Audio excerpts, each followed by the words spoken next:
Okay, so this morning I'm going to talk about bully shift. Now, recently you probably heard about the young girl who committed suicide after being taunted by female bullies between the ages of 12 and 14, and they said that at any given time, many children were taunting this girl online, and even when she left the school where they were bullying her, they continued to do so online, and even after her parents removed the Facebook account, they still started to find other ways of taunting this girl through social media. And I've heard these stories before, and of course they're always sad. But for some reason, this one kind of was like the last straw for me. I don't know what it was about the story or what it had been building up, but I came to a point where I was like, all right, I'm gonna have to talk about this. And I started asking myself some questions. And one of the questions I asked myself is, why have I not written anything about bullying before? And the honest truth about it is that I was also bullied. And I'm the type of person that I'm not a big fan of any kind of victim mentality. And so I don't really like to talk about the fact that I was bullied, primarily because I don't really want anybody feeling sorry for me, because I don't feel sorry for myself. It was an experience that I lived through and grew through and used the negative energy that came at me in the form of bullying to raise my consciousness, if you will. But I also understand that that's not always easy for other people. And in fact, that was an error that I made when I was younger.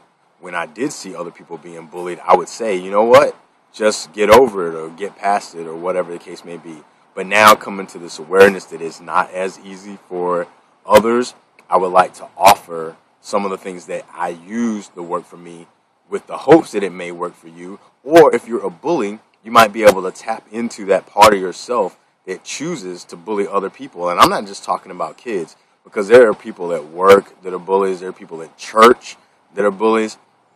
People in the grocery stores, on the traffic. There's bullies everywhere.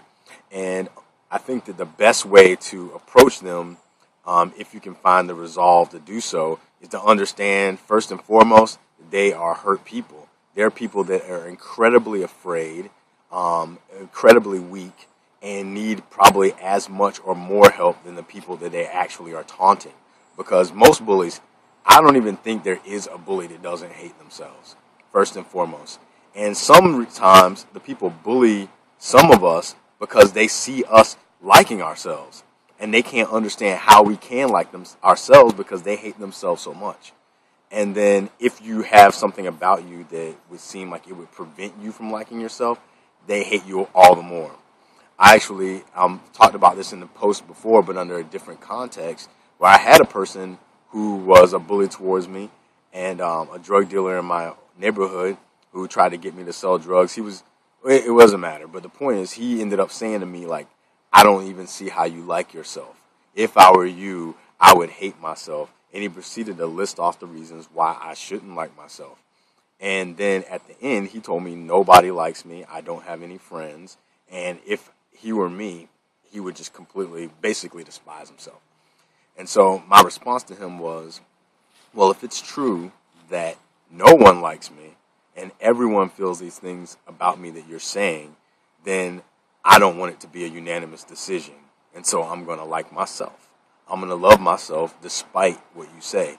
Now, I have a personality type that, as I said in a previous post, is called the challenger. So be that as it may, perhaps that affected the way that I expressed myself. But even if you don't have that type of challenger personality, there's something about you that's valuable, that's worth loving. And if you love yourself instead of letting other people be the sources of your validation, you'll find that even though they may taunt you or something like that for some time, it's only because they want what you have.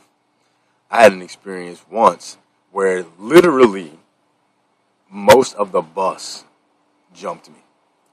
For some reason, a particular individual decided that if anyone said my name, he would punch me in the face.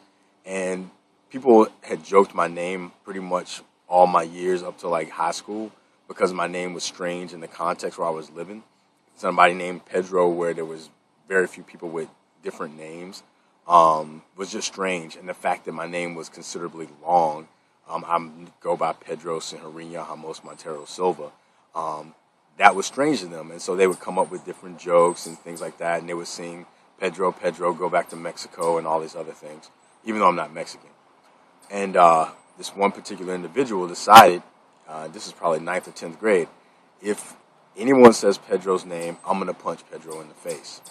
And so the whole bus proceeded to cheer, Pedro, Pedro, Pedro. And somewhere inside of myself, for reasons I do not know, I stood up and said that he wasn't going to do anything. And then he said, I guess it's the challenger in me. And then I said, you can swing and you'll never find me. And he said, I'm right here. You're right here on the bus, you crazy fool. I'm laughing because I can imagine how crazy I must have sounded to them. But what I meant at that time was the person that I am, the person that I know myself to be, that though they might be distracted by my externals and whatever it is about me that they found unattractive, they weren't going to touch that. No matter how many times they hit my body, they were never going to touch that other part of me. And I said that, and I guess that spurred them on for other people to join in as well. And they said, are you going to run? I said, I don't need to run because you won't be able to touch me. And I said a couple other things like that. And as I got off the bus, a couple people started pushing me. And then this person who started never even punched me. But everyone else started hitting me and pushing me. And girls started slapping me and kicking me. And some people held my arms and slapped me around a little bit. And one guy just got really excited, and he picked me up and slammed me into a tree upside down, threw me in a ditch, and people started kicking me. Why am I telling you all this? These are stories that some people who love me don't want to hear, but this is a part of my experience. And the reason why I'm telling you, one, is because I'm here. I'm still here. So it doesn't matter. If people are taunting you and they're saying other things, they cannot touch the reality of who you are. They cannot touch the reality of who you are.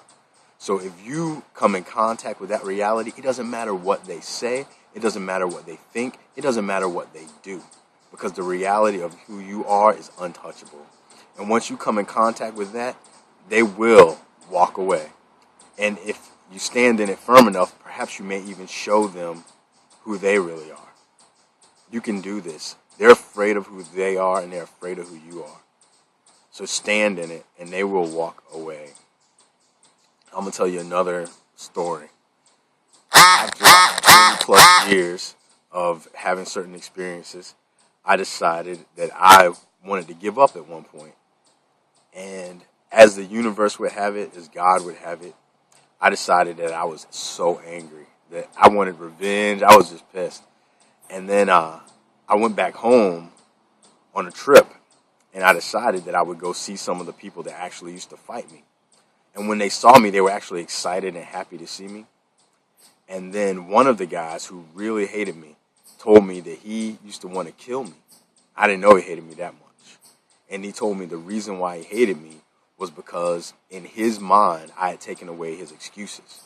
But he had found Christ at some point in his life, and he had reflected back on that time, and he knew that he revealed something to me that I didn't know. I thought I had been wasting my time all those years trying to live by some kind of standards and some kind of truth, and wanted to just give up completely. And then this guy, who used to be a bully of mine, was the one who actually lifted me up when I needed it. Isn't it funny how the universe works? Because he told me what he had learned, and he reminded me of what I saw. And he reminded me of who I was and who I had wanted to be. And even though I was in a really low place, my relationship wasn't going right. The church had pretty much turned its back on me. Unfortunately, I got to put it out there because that's what happened. And I felt like I had nowhere to go. And this person who used to be a bully was the person who lifted me up. So the fact that I put the love out there, I realized in that moment that it wasn't in vain. So even though you may find yourself trying to live this truth and finding that people don't seem to care, and people seem to be putting you down, you never know when it's going to come back to you, because it will. And so if not for any reason but the fact that it will come back to you eventually, put love out there. Know who you are. Love yourself despite what happens in your life. Keep seeking ways to know you, to love you, to value you. Find people who value you. This will be the way to shift this bully crap. That's bully shift. When you love you. Christ taught us, those who want to hear what he had to say, to not only love those who love us, but to love our enemies. And I see the wisdom in that now, because as I believe Abraham Lincoln said, am I not destroying my enemies when I make them my friends? Does that mean you're going to go and skip hands with them and go to the movies with them? Maybe never. But if you love yourself and you love them, it will be giving them the one thing that has contributed to their bullyism in the first place. They don't feel loved. So love and see what happens.